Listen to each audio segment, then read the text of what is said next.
Senior CA ने कहा था कि आप भारत की 1000 से भी कम स्त्रियों में हैं उस समय, जबकि मैंने मुंबई से पास किया है। मतलब बनारस इधर ईस्टर्न यूपी में तो कोई था ही नहीं। मेरे पापा ने भी शायद फील किया होगा कि काश मैंने मेरी लड़की का और ध्यान दिया होता तो इसको इतना संघर्ष नहीं करना पड़ा होता। मतलब सीए करने के लिए भी मुझे बहुत परस्यू करना पड़ा था। पापा को लगा कि नहीं, ये लड़कों के बीच में जाके ये कोर्स करना पड़ेगा तो समाज में मेरी बच्चियों की शादी कैसे होगी, लड़के से बात करना तो एक बहुत बड़ा अपराध मेरी फैमिली में माना जाता था। हमारे जो नियर बाय विलेज एरिया है वहाँ हम लोग एक्सप्लोर करते थे कि किसी के पास वर्क है तो हम हैं, हमको आप दे सकते हैं।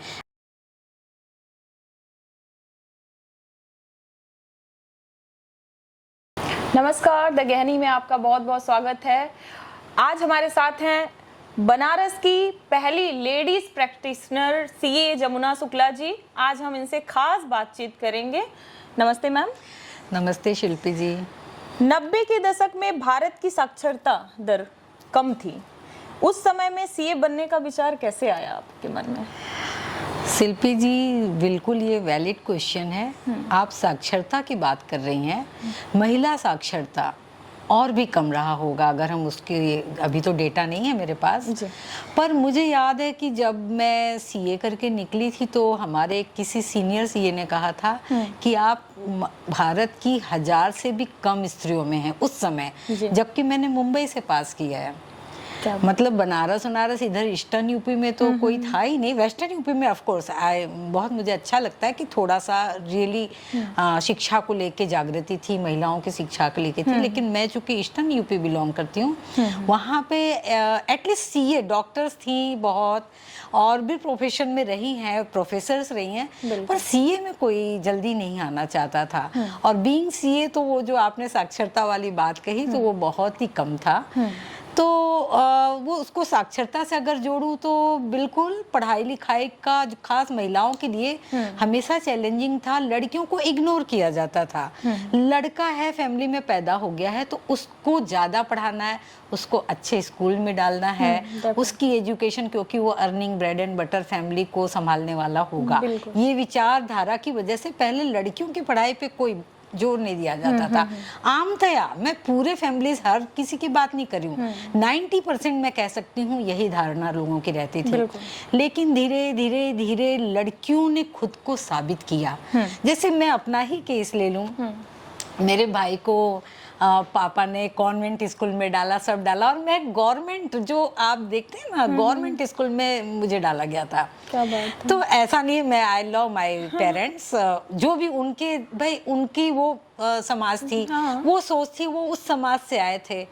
चीज़ें बदली हैं धीरे धीरे, उन्होंने भी तो बदला ही है खुद को। तो हम दोनों बहनों को ऐसे इस तरह की स्कूलिंग में डाला गया था। 2 बहनें और एक भाई है मेरे। भाई को कॉन्वेंट में, लेकिन मेरा भाई हार्डली वो हाई स्कूल पास कर पाया। और हम लोग धीरे धीरे पढ़ते पढ़ते, गर्ल्स, मेरी दीदी भी ग्रेजुएट होके जल्दी उसकी शादी हुई, पहले का जमाना था। मेरी शादी एटलीस्ट सीए के बाद हुई।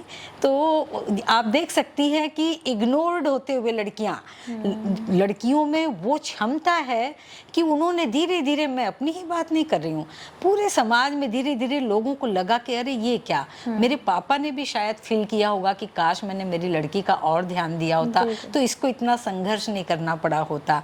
मतलब सीए करने के लिए भी मुझे बहुत परस्यू करना पड़ा था। पापा को लगा कि नहीं, ये लड़कों के बीच में जाके ये कोर्स करना पड़ेगा तो समाज में मेरी बच्चियों की शादी कैसे होगी, लड़के से बात करना तो एक बहुत बड़ा अपराध मेरी फैमिली में माना जाता था। 40 साल पहले की बात बता रही हूँ मैं, 45 साल पहले की। एक हम लोग जो 12th के बाद, हम लोग जब एक लड़की यंग होती है, घर से बाहर निकलती है, उस समय हम लोग के लिए बहुत डिफिकल्ट टाइम था कि पापा की मान मर्यादा का ध्यान रखना है। उनको कहीं से ये फील ना हो कि मेरी लड़की का कहीं कोई नाम उछाल रहा है, या कहीं किसी से बात करना भी दूभर था किसी लड़के से। को एजुकेशन नहीं अलाउड था, स्कूलिंग मेरी को एजुकेशन में नहीं हुई। लेकिन अच्छा रहा कि स्कूल के बाद जब कॉलेज में जाना पड़ा तो वहाँ तो को एजुकेशन वाला ही कॉलेज मिला, क्योंकि अच्छे कॉलेज में मुझे, मेरे मार्क्स अच्छे थे तो मुझे अच्छे कॉलेज में एडमिशन मिला। तो अपने आप वो धीरे धीरे फिर फादर को भी लगने लगा। वही देखिए, लड़कियों ने अपने आप को प्रूव किया। मैं 10th में स्कूल में अपने 4th पोजीशन में थी और तब के ज़माने में मैं बहुत अच्छे रैंकिंग पे आई थी। तो लोगों ने आके घर में कहा कि अरे आपकी बेटी का तो बहुत अच्छा मार्क आया है 10th में। तो पापा को कहीं से अंदर से लगा कि हाँ मेरी बेटी अच्छा कर रही है। तो इस चीज़ ने मेरा मार्क थोड़ा सहज किया। फिर मैं फर्स्ट क्लास इंटर में रही और मैं मैथ्स में मतलब जैसे कहते हैं ना फुल मार्क्स आते थे मेरे 12th वगैरह में। तो पापा को हर जगह से सोसाइटी से अप्रिशिएशन मिलने लगा। तो एक मेरी तरफ से वो रिलैक्स हुए कि लड़की मेरी ठीक जा रही है, मुझे अब इसको फ्री करना चाहिए। तो मुझे अपने मतलब वही है कि लड़कियों को अपने आप को प्रूव करना पड़ता था, तब जाके उनको कुछ करने मिलता था। ज़्यादातर फैमिलियों की सिचुएशन यही थी, खास मेरी फैमिली की तो यही थी। बहुत ही अच्छा। एक महिला के तौर पर आर्टिकलशिप का अनुभव तब के समय में कैसा रहा? जी बिल्कुल, बहुत ये सब कड़वे अनुभव होते हैं किसी भी लड़की के लिए, क्योंकि जैसा आपको बताया मैंने कि हम लोग की स्कूलिंग पुअर बैकग्राउंड से हुई थी, बीइंग गर्ल। बिल्कुल, ये तो मैंने पहले ही बता दिया। तो कहीं ना कहीं हम लोग वर्नाकुलर लैंग्वेज वाले थे। आपको फिर कॉलेज में एकदम इंग्लिश मीडियम आ जाता है बॉम्बे में, तो एक इंग्लिश वगैरह का एक्सपोजर आपको हो जाता है। पर यही है कि आप हार्ड वर्किंग हैं, सब हैं, तो आप हर चीज़ों को आराम से कोप अप कर लेते हैं। फिर हम जब ऐसी जगह आते हैं तो हम लोग का कोई बैकग्राउंड कॉमर्शियल नहीं था। आप तो जान ही रही है कि समहाउ सीए करने मिला।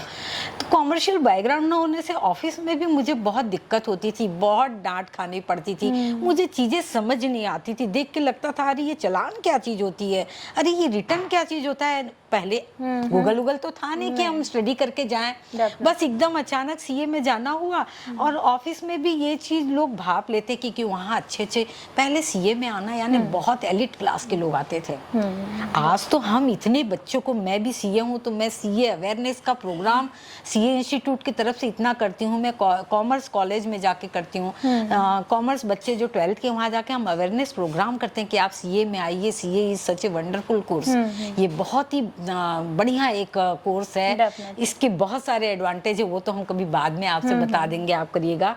लेकिन तो पहले ये नहीं था, पहले एलिट क्लास के लोग आते थे या कहीं से, वो भी बॉम्बे में मैं थी तो फ्रेंड सर्कल से मुझे पता चला, मुझे भी नहीं पता था सीए कैसे होता है क्या। तो गए तो वहाँ वो लोगों को समझ आ जाता था कि ये अनाड़ी टाइप की है, बहुत इसको कुछ आता नहीं है। इसका बैकग्राउंड भी पुअर ही, मेरे पापा रेलवे में टीटीई थे। तो ऐसे बॉम्बे वगैरह में क्या है कि बिजनेस क्लास होता है, बड़े डॉक्टर्स और बड़े सीए के बच्चे सी ऐसे या मेरिटोरियस एलिट, मैंने आप समझ रही हैं। तो हम उतनी एलिट क्लास को बिलोंग नहीं करते थे। तो वो एक डिफरेंस तो पहला था। फिर कोई चीज़ पूछने में डर लगता था किसी से, सीनियर से, कि कैसे पूछें, शर्म भी आती थी बार बार। और हम लोग आज हमारे सामने कोई बच्चा आता है तो हम जैसे समझ जाते हैं कि उसको मुझे समझाना है, क्योंकि मैंने वो झेला है अपने जीवन में। तो मैं, मेरे से जो सीख रहा है उसको तो मैं तुरंत उसके सेंटिमेंट समझ लेती हूँ। पर हम लोग के सेंटिमेंट्स को तब कोई नहीं समझ पाते थे लोग। तो बहुत संघर्ष करना पड़ता था, बहुत टफ दौर था। और बीइंग गर्ल थोड़ा सा, हम लोग, उन लोग तो भेजना चाहते थे ऑफिस वाले, पर हम लोग भी कोशिश करते थे कि बाहर ना भेजें, क्योंकि घर में से ऑब्जेक्शन आएगा, चीजें थी। और हम लोग को चालू काम मिलता था, अच्छे काम बॉयज को ज्यादा मिल जाते थे। तो ये था। लेकिन चीजें धीरे धीरे, देखिए वहां भी जब मैंने प्रूव किया, मैं फटाक से फर्स्ट अटेम्प्ट में मतलब एक तरह से हो गई थी सीए का इंटर, तो वहाँ भी मैंने अपने आप को प्रूव कर दिया, उनका ट्रस्ट जीता, तो एकदम एट पार हो गए हम। तो वही है, जर्नी हमेशा शुरू में संघर्ष में रही है। बिल्कुल। आज भी महिलाएं बहुत कम प्रैक्टिस में आती हैं, इसके पीछे मूल वजह क्या है? इसके पीछे मूल वजह बिल्कुल ये सच बात है कि जो प्रैक्टिस में महिलाएं, अगर उनको थोड़ा सपोर्ट न मिले, क्योंकि नॉट ओनली सीए, आप देखेंगे कि बड़े बड़े कॉरपोरेट्स में भी महिलाएं शादी के बाद एक ठहराव ये आता है कि बच्चे हो जाते हैं। तो उनको छोड़ना बहुत मुश्किल होता है। और जो न्यूक्लियर फैमिली का कंसेप्ट धीरे धीरे, और एक मजबूरी भी होती है, आपकी जॉब है या कुछ ऐसे, पति की जॉब ऐसी है, अगर वो प्रैक्टिस में नहीं है, प्रैक्टिस में है तो भी, मान लीजिए मियाँ बीबी सीए हैं, तो प्रैक्टिस में है तो भी आपको क्या करना होता है कि बच्चा हुआ तो बीइंग मदर, भगवान ने वो दिया है कि हम ही बच्चे को नहीं छोड़ पाते हैं। बिल्कुल। हम अपने प्रैक्टिस को खुद थोड़ी देर हेल्ड करते हैं। हाँ। कि बच्चे की मुझे पहले लालन पालन करना है, या तो घर में हमारे जो इन लॉज है वो बहुत अच्छे मिल जाएं। तो अभी मैंने देखा है कि यूपी में, ये मैं चूंकि मैं मुंबई की हूँ तो मैंने वहाँ की सोसाइटी देखी है, Maharashtrian people, I appreciate them, कि वहाँ वर्किंग सिनारियो ही है, वहाँ हर एक्सेप्टेड है सोसाइटी में, फैमिली में, कि हमारी बहू आएगी तो वर्किंग रहेगी, क्योंकि इस महंगाई में खर्चा कैसे चलेगा, क्या है।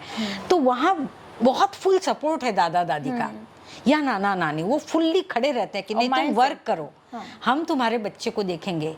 यहाँ पे अभी सामने से लोग खड़े नहीं होते हैं, तो ऐसा नहीं सपोर्ट यहाँ नहीं होता है, लेकिन आपको मांगना पड़ेगा, परस्यू करना पड़ेगा। ये सेट रूल अभी नहीं हुआ है हमारे यहाँ यूपी में, वहाँ पे सेट रूल है। तो ये चीज़ों की ज़रूरत है। अगर आप महिला सशक्तिकरण की बात करते हैं तो सोसाइटी को चेंज होना होगा। आज मुझे भी मेरी बहू आ जाए तो उसको मैं सपोर्ट नहीं करूँगी, उसके बच्चे को देखूंगी नहीं तो she won't be able to work.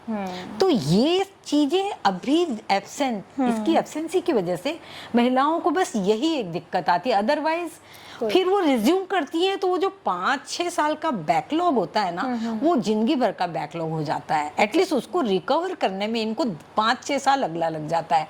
तो कहीं ना कहीं उनका सेटबैक प्रैक्टिस में आता है, फिर भी वो बाद में कर लेती हैं, ऐसी बात नहीं है। आपने कभी भेदभाव अपनी लाइफ में अनुभव किया है खुद के लिए? जेंडर इक्वलिटी, इनइक्वलिटी की बात करती हैं। कुछ ऐसा रहा है कि मैं पर्सनली जो मेरा मैं करूं, तो जैसे शुरू में मैं अकेली ऑडिट करती थी बैंक्स वगैरह की, बीइंग लेडी मैं किसी मीटिंग में अकेले हुआ करती थी। तो इन जनरल मुझे खड़ा करके जरूर कुछ न कुछ पूछा जाता था। 300 की भीड़ में मान लो 4-5 से पूछा, पर मुझे जरूर टारगेट किया जाता था कि क्या है madam. No doubt it was positive, वो मेरे सपोर्ट के लिए पूछते थे। और दूसरी चीज कि जैसे मैं बैंक में ऑडिट करने जा रही हूँ, तो लोगों का ये तो था कि मैडम का वर्क कैसा है, वो पीछे ये बातें चलती रहती थी कि लोग आपको असेस ज्यादा करते हैं। नहीं, एक डीएम भी लेडी आ जाए तो उसको आप ज्यादा असेस करेंगे। एक्सपेक्टेशन हमेशा लेडीज से अब तक ज्यादा रही है। धीरे धीरे वो न्यूट्रलाइज हो रहा है, क्योंकि बहुत वीमेन आ गई हैं। अब सीए में ही जो मैं बात करूं, तब मैं 1000 मात्र मतलब हार्डली 2-3% में रही होंगी, और आज के डेट में 50% होने जा रही हैं सीए स्टूडेंट। तो सोचिए कितना सिनारियो चेंज हुआ है कि गर्ल्स कितनी आगे आ रही हैं। लेकिन हमारे जमाने में थोड़ा सा वो मैंने फील किया है। पर ऐसा एक चीज और है, बल्कि मुझे बीइंग सीए रिस्पेक्ट भी उतनी मिलती थी। लेडी सीए होने का मुझे फायदा भी हुआ है, मुझे बहुत रेस्पेक्ट मिलती थी। मैं कहीं भी जाती थी किसी ऑफिस में कि अरे एक महिला सीए है, तो ये लोगों के जहन में रहता था कि ये कोई आसान चीज नहीं है, कोई देखने ही नहीं मिलती है। और खास और भी लेडीज बाद में आई, लेकिन थोड़ा मैं ज्यादा एक्टिव रही, मैंने ज्यादा वर्क किया है, मैं ज्यादा प्रोफेशनली इन्वॉल्व रही, मैं ज्यादा आउट स्टेशन ऑडिट करती थी, हर जगह जाती थी मैं खुद। तो मेरी पहचान एक बनने लगी और बहुत रेस्पेक्ट भी मिलने लगा। और काम तो आपको करना ही पड़ता है, और धीरे धीरे जो कम ज़्यादा लोगों की एक्सपेक्टेशन पीछे क्या रही होगी वो मैं नहीं जानती, लेकिन एक सेटिस्फैक्ट्री रहा है। तो मुझे जेंडर इनइक्वालिटी से मेरे को बेनिफिट मिला है, पर वो आउट ऑफ इनइक्वालिटीज ही मिलता है। एक वीमेन के नज़रिए से ही मुझे देखा जाता रहा है, एक सीए के नज़रिए से अब धीरे धीरे सिनारियो चेंज हो रहा है। अब मैं देख रही हूँ इतनी फीमेल हो गई हैं, तो अब एक सीए एक्सपर्टीज की तरह देखा जाता है। पर पहले था ये कि लेडी सीए के रूप में मुझे मेरे वर्क का आकलन होता था। जी। शादी के बाद आपको ससुराल से समर्थन मिला, या फिर आपको बहुत कन्विंस करना पड़ा लोगों को कि मैं प्रैक्टिस में हूँ तो ऑफिस डालना, या चीज़ें कैसे? नहीं, शादी के बाद बिल्कुल, मेरे पति खुद ही इनकम टैक्स लॉयर हैं। तो एक शादी शायद इसलिए भी, मैं तो नहीं जानती थी ये इनकम टैक्स की प्रैक्टिस करते हैं, मैं इनको लॉयर समझती थी। पर आके जब मुझे शादी के बाद पता चला कि ये इनकम टैक्स लॉयर हैं, तो it is a very good combination. तो ये इसी ध्येय से ही ये शादी, मतलब यहाँ के लोग भी तैयार हुए थे कि इन दोनों की कंपेटिबिलिटी रहेगी, मैं ऑडिट में रहूंगी, ये सेम फाइल में इनकम टैक्स देख लेंगे। तो मुझे बहुत तगड़ा सपोर्ट एज इंडिविजुअली इनका मिला है। तगड़ा सपोर्ट इन द सेंस मेरा काम अलग है, इनका काम अलग है, लेकिन वो दोनों मिलके एक फाइल में डबल वर्क, डबल रेम्यूनरेशन हो जाता है। अदरवाइज दो अलग आउटसाइडर करते। तो और ऑडिट एक जमाना था, बिकॉज ऑफ सीए प्रैक्टिस ज्यादा आपकी बढ़ सकती थी आगे। ऑडिट्स हमारे पास, ऑडिट कंपलसरी होती कहीं कहीं, तो मेरे पास काम आता ही आता था, तो उसका टैक्सेशन वर्क इनको मिल जाता था, या इनके पास कोई काम आया तो उसका ऑडिट वर्क मुझे मिल जाता है। तो ये बड़ा अच्छा कॉम्बिनेशन माना जाता है। तो मुझे एक तरह से ससुराल में कभी नहीं, और मेरे जेठ जी खुद ही इनकम टैक्स उस समय डेप्यूटी कमिश्नर थे, इनकम टैक्स में थे, तो हमारा घर एक टैक्स ऑफिस की तरह ही हो गया था कि हर जगह हम लोग प्रोफेशनल बात ही करते थे। लोगों की कोई फंक्शन भी हो रहा है तो टैक्सेशन पे ही बात, क्योंकि वो इनकम टैक्स वाले, हस्बैंड इनकम टैक्स में, और बीइंग सीए आपको इनकम टैक्स की नॉलेज जरूरी है, नहीं तो आप ऑडिट नहीं कर सकती हैं, कुछ नहीं। तो एक तरह से मुझे वो संघर्ष नहीं करना पड़ा अपने आप को स्थापित करने के लिए। पर काम का संघर्ष अलग होता है। काम आपके पास कुछ नहीं होता है, वो आपकी योग्यता से ही आता है। ऐसा नहीं है हमारे पास एक ही फाइल कोई रही होगी शुरू में, इनको कैसे मिली क्या नहीं मालूम है। फिर धीरे धीरे बहुत मेहनत किया गया है। हम लोग जाके सोसाइटीज में, और ये बराबर ओबरा या हमारे जो नियर बाय विलेज एरिया है, वहाँ हम लोग एक्सप्लोर करते थे कि किसी के पास वर्क है तो हम हैं, हमको आप दे सकते हैं। आपको जैसे मार्केटिंग अपनी करनी पड़ती है, करना पड़ता है शुरू में मार्केटिंग, या अपने आप को आपको दूसरों को बताना पड़ता है कि यू आर ए सीए, तभी लोग आपके पास आते हैं। तो शुरू में करने के बाद अपने आप ये ग्रोथ हो जाती है, बहुत संघर्ष के बाद ये। हाँ, तो वो तो है, एज ए प्रैक्टिशनर तो हम दोनों ने संघर्ष किया है। जी।